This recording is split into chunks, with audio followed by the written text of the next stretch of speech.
तो आज हम लोग इस वीडियो में देखेंगे एक प्रीमियर लीग का सेंटर डिफेंस मिडफील्डर एक गेम में क्या क्या चीजें करता है, और इसके लिए मैं चूज किया हूँ आर्सेनल वर्सेस लिवरपूल का मैच।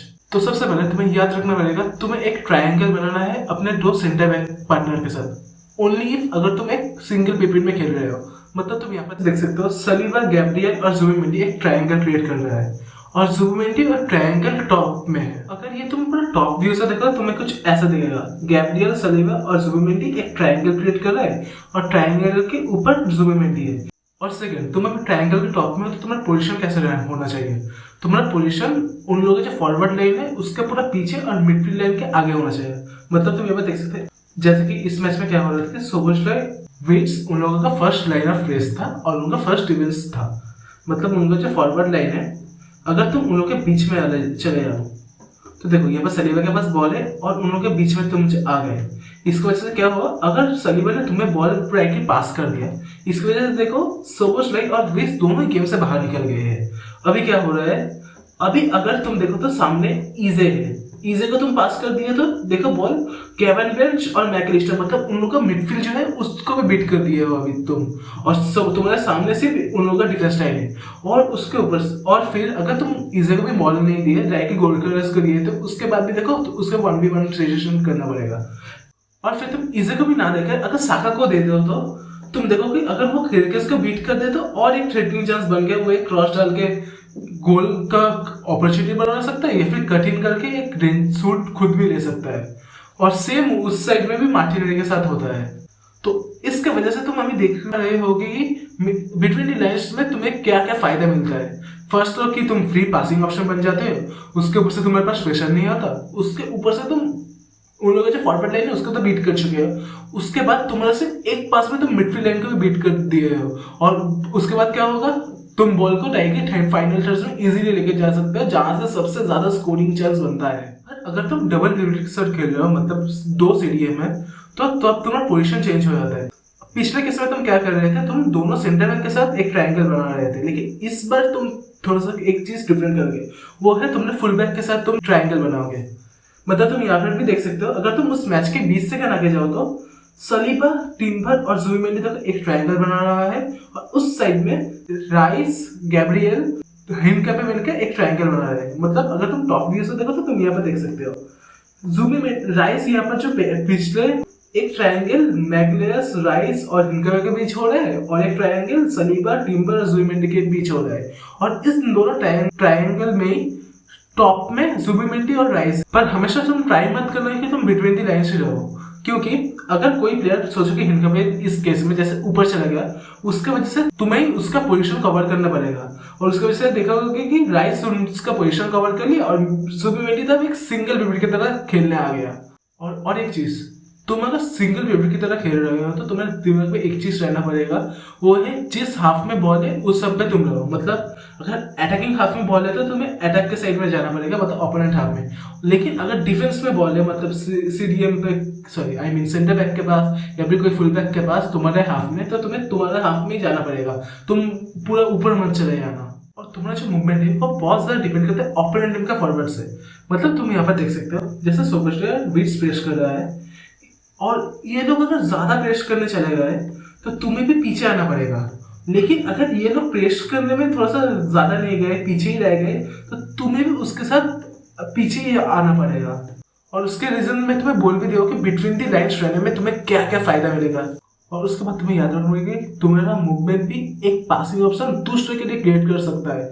मतलब जैसे तुम यहाँ पे देख सकते हो राइस को, अगर राइस पूरा लेफ्ट साइड में चला जाए तो वो एक अपना मार्कर जो था गैबरबच उसको अट्रैक्ट करेगा।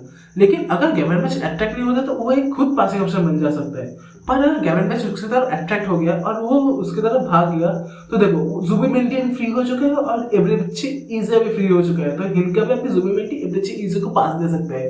और उसके बाद और एक चीज आता है, वो है थर्ड मैन रन। अभी देखो, अभी तो गैबरबच के तुम देख सकते हो, इसकी वजह से क्या, इजे जुबिमेंडी को पास दिया, गैबरबच इजे को मार्क करने चला जाएगा। और फिर अभी देखो तो राइस फ्री हो गया है और राइस एक रन डाल के रिजेक्ट चांस बना सकता है। और फिर जब अगर बॉल बिल्डअप में हो तो तुम डायरेक्टली एक पासिंग ऑप्शन भी बन सकते हो। मतलब सलीबा और गैब्रियल के ऊपर सोबोस्लाई और विट्स प्रेस कर रहे हैं और वो लोग क्या करते हैं कि वो लोग वाइड चले जाएंगे, जैसे कि मैं सेंटर बैक के वीडियो में बोला था कि वो लोग वाइड चले जाते हैं एक सेंटर डिफेंस मिडफील्डर को ऑप्शन को पास करने के लिए। और उसके बाद क्या होता है, तुम यहाँ पे देख सकते हो कि राया डायरेक्टली सुबेमेंडी को पास कर सकता है और वो पिटविटी लाइन खड़ा है तो सेम वो थ्रेटनिंग चांस बना सकता है यहाँ से भी। और अगर सोचो कि अगर राया ने बहुत दूर बॉल मार दिया, मतलब तुम अभी देखोगे कि बहुत ज्यादा टीम एक लॉन्ग बॉल देता है गोल किक के टाइम, तब तुम्हें क्या करना पड़ेगा, तब तुम्हें याद रखना पड़ेगा कि तुम्हारा जो पोजीशनिंग है तुम्हें एक सेकेंड बॉल विनिंग पोजीशन में रहना पड़ेगा, जैसे कि यहाँ पर गेवन बच ने किया वैसे तुमको एक सेकेंड बॉल विनिंग पोजीशन में रहना पड़ेगा क्योंकि तुम सीडीएम हो। और उसके बाद तुम्हें बॉल को डायरेक्टली स्विच कर देना पड़ेगा जिस साइड में कम प्लेयर्स हो और मतलब क्राउडेड ना हो। और फिर जब फुल बैक तुम्हारा जो दोनों फुल बैक है अगर दोनों ही हाई चले जाए तो तुमको पीछे आके एक बैक थ्री क्रिएट करना पड़ेगा।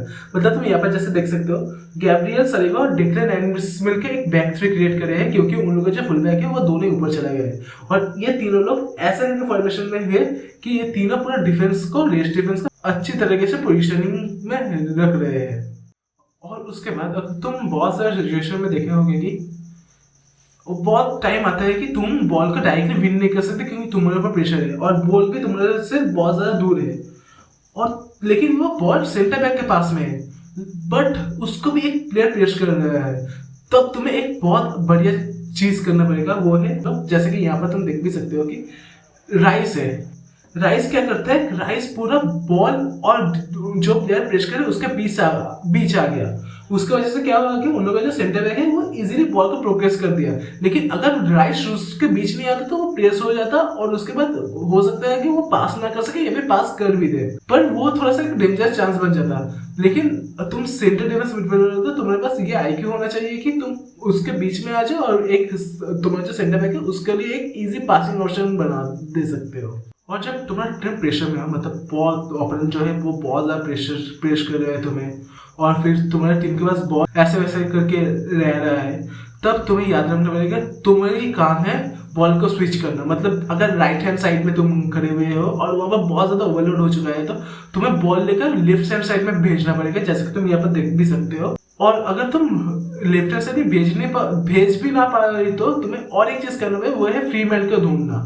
अगर तुम फ्री मैन को ढूंढ लिया तो वो भी भेज सकते हैं, बॉल को स्विच कर सकते हैं। या फिर अगर कोई भी मतलब वो लोग प्रेसिंग कर रहे हैं लेकिन इक्वली प्रेसिंग कर रहे हैं, एक साइड में कोई ओवरलोड नहीं है तो तब भी तुम्हें एक फ्री मैन को ढूंढना पड़ेगा।